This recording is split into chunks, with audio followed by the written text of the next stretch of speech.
lot of initiatives going in that direction. Corporate program's been going really well at Swift, hasn't it? Yeah. I mean, it started a few years ago. About 10 years ago, Yeah. from zero basically, and now it's covering maybe something like 60% of the global 500. That's it. But it's an entirely natural progression, isn't it? I mean, Yeah. the SWIFT was the standardization for the banks. Yeah. Why not take it a step further? We've got it already. Yes. And Let's move to the Swift next. is now moving into also in the payment space with this new initiative. I don't know if it's been addressed here in your magazine, but the Global Payments Initiative, which is involving a number of banks now, is from Swift a way to try to see how can Swift and the banks with the system, with the structures we have today, provide instant payments or real-time payments. Yes, across we have been borders. talking about real-time Yes, payments yes, because yeah. the UK is That's a actually very different good at topic, real-time yeah. payments. Exactly, but there's a lot of real-time payment structures in different communities, but not too many across borders. No. Exactly. So I think what Swift has is, 40 years ago, Swift was created as a global messaging structure across markets. And I can send a message to you in Australia, and you will have it immediately. But because we have a flawed system of making agreements with each other, our customer won't see the funds until a week later. So it's about how can we utilize the structures already there. And the next natural step in that discussion could very well be some of the topics we're talking about. Well, we are going to be having another roundtable on payments and cash management. Very good. So I don't want to steal thunder from our next one. But I'd like to come back a little bit to, as we are already now on the topic of technology and platforms, we've sort of neatly segued into it. I'd like to hear a bit more from Charles about the scope of e-invoicing to actually provide financing opportunities and how the work's been going on there, capturing all that information in a standardised way from the invoice to create what people need, the comfort they need to be able to decide whether to finance something or not. Yes, I mean, my background is banking and trade finance, and I was also at Swift, by the way, when we started the corporate connectivity program. But I started researching this for the Euro Banking Association a few years ago, and in the process I realised there was a very large ecosystem out there, which I would call B2B networks, e-commerce at the business-to-business level, business to government. And I have to use, I think it's the first use of this term today, the fintech world. Oh, wow. Yes. Now these players are often technology driven, but not exclusively. They are network driven, and they have been quite successful in building up networks of suppliers and buyers and dematerializing critical business documents like purchase orders, e-invoices, delivery notices, etc., etc. And this is going on as we speak, this dematerialization. It has been mentioned that Nordic's been a leader there, but London is a leader. Yeah. France is big. Spread the US, Latin America by means of a government mandate where all entities within those economies like Brazil, Mexico, must adopt some form of digitization. So the issue is, where does this take us? Interestingly, when I was studying the e-invoicing, the banks were pretty half-hearted about getting involved. There are some Nordic banks who are quite preeminent. I mean, I mention your own institution and the Nordeas, etc. They are into this. They see it as a business, both for business to consumer, bill presentment in your e-bank, etc. But others more reluctant. I think possibly the lack of standardization. I could go on a long time about why I think it was not taken on. So therefore a bunch of perhaps more nimble, more agile, less regulated players have stepped in. And this is a booming and growing business. It's not without its challenges, because invoicing involves usually VAT, sales tax, and therefore it's a tax object. It's the expression of a transaction, and it's a demand for payment. So it has a little cluster of quite important activities going on inside an invoice.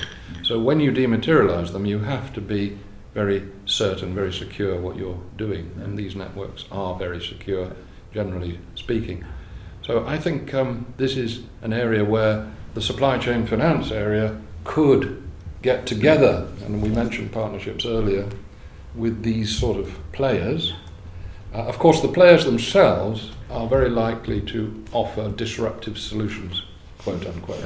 So I won't mention names, but there are several key actors in this business who are beginning to do supply chain finance. They will offer often 100% finance. Why?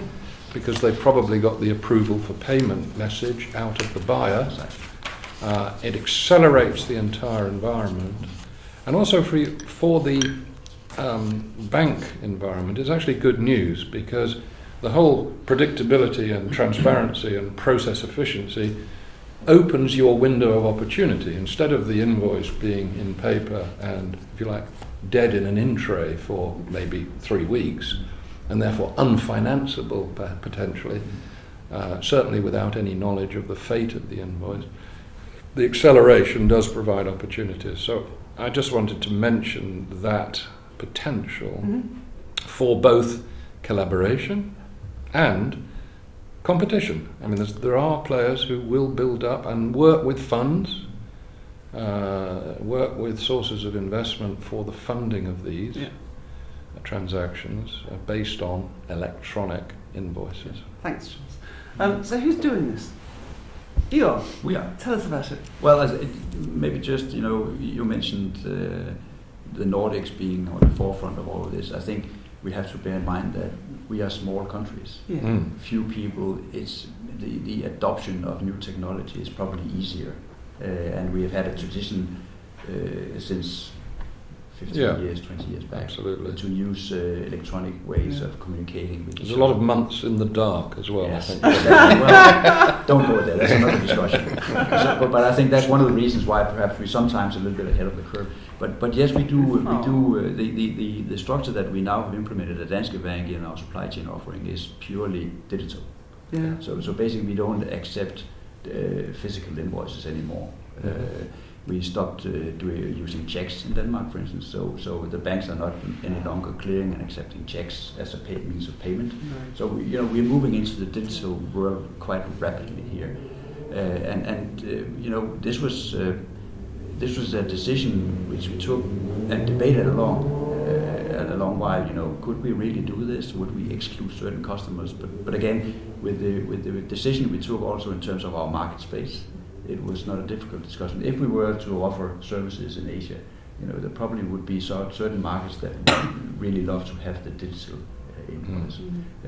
Like on the trade finance, we tried to digitalize the trade finance documents for, many years. And I remember particularly one big shipping company, which is close to where I'm working every day. Oh, I wonder what that is. Or 20 years ago, told me that now they had a digital bill of lading. The problem was that they had to invest in printers to be put on all the ships and boats, because when they got to all the harbors, the port authorities aren't set up. They needed the paper, right? That's the right. Stamps on it. So there's a disjoint there. There is a disjoint. Yeah. That came up at Cybos. We had a spirited technology discussion on the digitalisation of trade, and I think it was BHP Billiton and Bunge both said the same thing. In fact, your chap, Alan Hughes, said that the problem starts at the port. You might be wonderfully digitised, but the Port Authority won't play. But the Dutch are very progressive in that, for example, in terms of Rotterdam Port,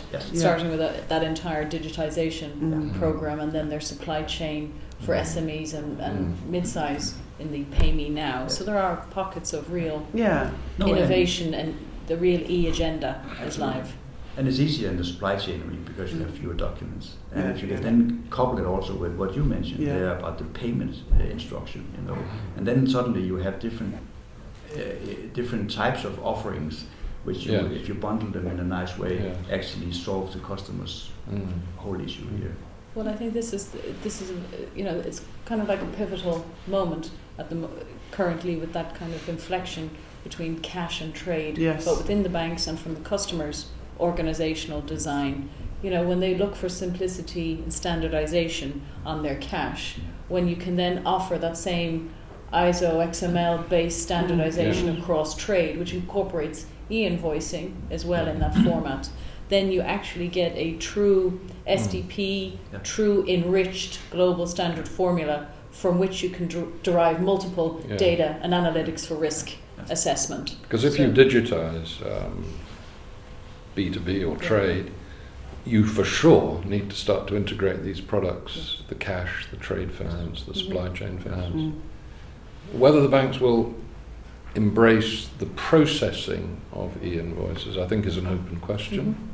But nevertheless, by juxtaposing these networks, because that's all a bank is, I think, these days, is a network, that network being able to access other networks for information and digital representations of these instruments seems to be a very fertile area for future development. I'm really keen to hear from our lawyer here about the potential risk for fraud in a digital space, because it's certainly come up as something mentioned to me, and it's come up at question time in quite a lot of conferences. Sure. Before I go on to that, I just wanted to come back on one point. I think this whole issue of the disjoin is in two parts. I mean, there's the practicalities, so they're turning up to the port, not having the facility to deal with it like that. But there's also, sort of with a legal hat on, the issue, if you're trying to finance these invoices, there are certain jurisdictions which just will not allow the transfer of electronic documentation. So, for example, if you go somewhere like North Africa, Morocco or Tunisia, somewhere like that, if you want to actually take a transfer and finance an invoice, you can only do that by stamping a physical invoice. So the whole idea of electronic, technological-based ways of doing this business just won't fly. At the moment. At the moment. I mean, what we've got now is we've got China looking at it, we've got India embracing it, we've got Russia, we've got all of the EU, we've got most of Latin America, US. It's a very big space in which electronic works. But it's interesting, the jurisdictions you just mentioned very much fall in line with the historical business. They're the big countries with the large volumes. Agreed. They're not. It's not really looking at the SME level down. It's in terms of more individual relationships between banks. It's countries looking at it from a top-down perspective. Although the SMEs are brought in at that they point. are within those jurisdictions. And of course, most of the SMEs in the world are in most of those territories that I mentioned. Completely agree. It is a question of 80-20, and as you say, the long tail will have to be addressed. But it's being done at country level. Not necessarily. And being brought in. No. Well, if you're looking at things like legislation having to change in order to allow things to happen, that's got to be done from the top. Clearly, the legal environment has to be established. Sure, which is where I'm coming from at this point. But the practicalities of it can be organised in many ways. Exactly, completely agree. So you look at places like China, Brazil, Russia, they will impose whatever they think they need to impose. You go somewhere, go back to my Morocco example, or you go somewhere like Ghana, that's a lot more difficult to put in place. Of course, I take your point for those entities. Just to make this point about fraud, I mean, it sounds counterintuitive to say that digital means potentially more fraud. Paper means lots of fraud. Digital representations of these critical data elements can be protected with digital signatures. There are a lot of very robust systems in use in these B2B networks. So I would argue quite the contrary. Now, I know it's a perception. It is a perception. But you're now seeing most of the large MNCs are embracing e-invoicing for accounts payable and accounts receivable. So it's just spreading as we speak. There is a lot of PDF around as well, which of course doesn't represent anything necessarily, because there are machine-readable PDFs, of course. But the human-created PDF is a bit of a cul-de-sac. It's just, I call it electronic paper. But the true digitized accounts payable automation, accounts receivable automation, with all of the controls and checks and balances, and of course being tax objects, the inland revenues of the various countries take a great interest in these things because they're the basis of tax collection. They're often between 25 and 30% of all the tax collected in the economy. Unlikely to be an area where a major fraud, of course it's going to happen, but is going to be possible. What do other people think about fraud? Any comments? I think it's interesting that I think the answer to the question will be different 10 years from now. Okay. And I think part of the reason for that is when a lot of these electronic processes started coming in, and it's everything from what you're talking about to the BPOs. It's the concern that were always raised with us is that the people involved who were dealing with the documentation or the electronic documentation, whichever it is, were people who had been doing the business for quite a while. And apart from the comfort they felt of having the physical, which I think is part of your point, what they would say is, well, I've seen X bit of paper from X port umpteen times before. I know what it looks like, I know what it smells like. So it's a lot easier for somebody like that to understand whether there's a fraud or not if they have the physical. I think as we get more and more involved with electronic sources of documentation, and the people who historically have held the physicals in their hand cease to be part of the process anymore, then I don't think that differentiation will be made. Which is why I said in 10 years' time, perhaps, maybe 15, whatever the period is, everybody will actually be much more used to the electronic processes and the potential for fraud within those systems, and will be much more on top of that, in the same way as at the moment they're very much on top of the fraud in a physical sense. I think we have to make a distinction here between the digitisation of things like bills of lading, customs, ports, the things you were talking about. That is for sure a less successful area so far. But if you just think about a straightforward open account supply chain finance transaction, you're probably going to have an automated PO, an automated invoice. You match the two together, you have a three-way match against some form of delivery evidence. That's a pretty good step forward. And all of the other stuff, but for me, it's a bit like the BPO concept. And I know these guys have got... There are undoubtedly some risks in there. I'm not a technology man. No. There will be people out there who will be inspired to play with that technology, just like they've been inspired to play with paper. That's always going to be there. Of course. But I think for us it goes back to a point you made earlier on in the conversation, which when we're looking at supply chain, and for big supply chain programs to work efficiently platform-based, the due diligence is not at a transactional level, but it has to be done as a prerequisite to the setup of the program. The So actual architecture. a whole lot more work needs to be done around your buyer, around the suppliers, around the nature of the business, the length of relationship, all that stuff has to be done, I think, up front to minimise the chance that transactionally something goes wrong. Sorry, No, I just wanted to add one comment around this about fraud. I mean, we all deal with customers digitally, electronically when we talk about payments. So we have connected customers to our banks in all forms and shapes, and given them authorization to submit payments through our channels. Exactly. So basically, we have a form and a way to deal with this. It's of course different because it's a different instrument that goes through the bank.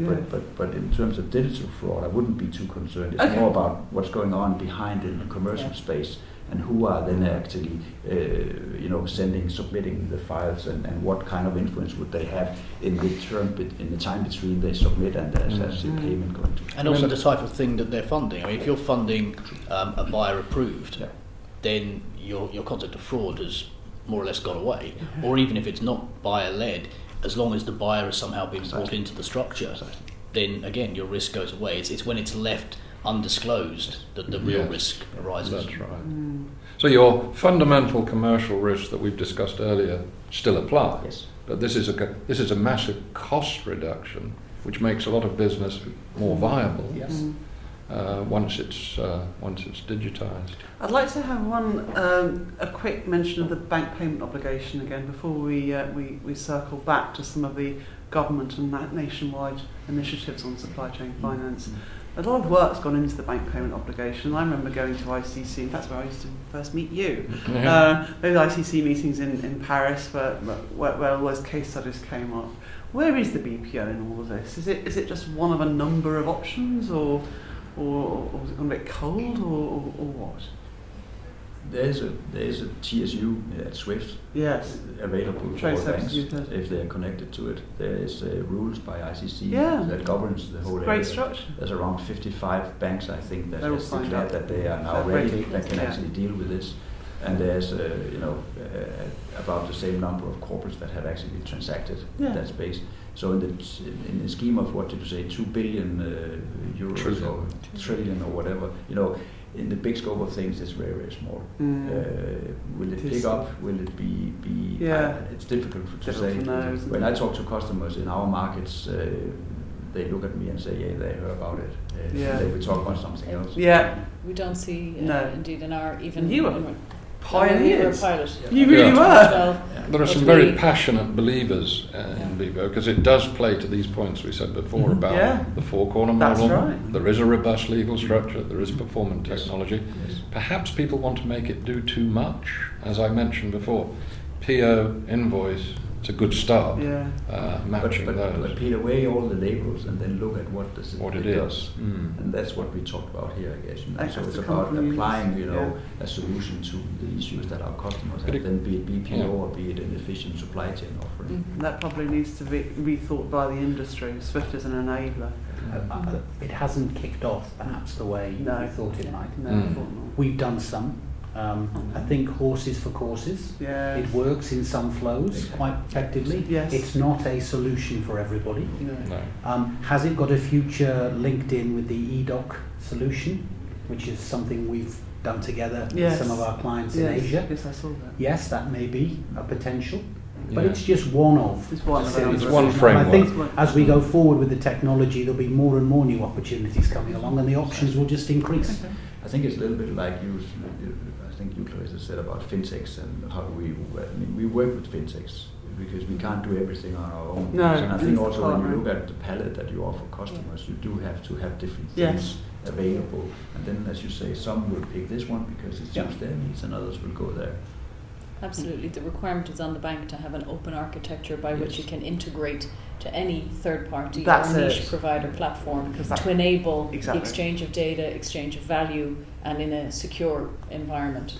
If you look at before- what those fintechs have been providing, what are they really focused Yeah. on? They're focused on filling the gaps that maybe the banks who have held maybe 90% of control of the market for the last decade. They focus on user experience in terms of implementation and onboarding. I think they focus on a variety of new business models, and they do more than maybe they were originally set up to do. And I think they also focus primarily on a very enhanced digital interface, which banks both can connect to, but are also building from proprietary technology also.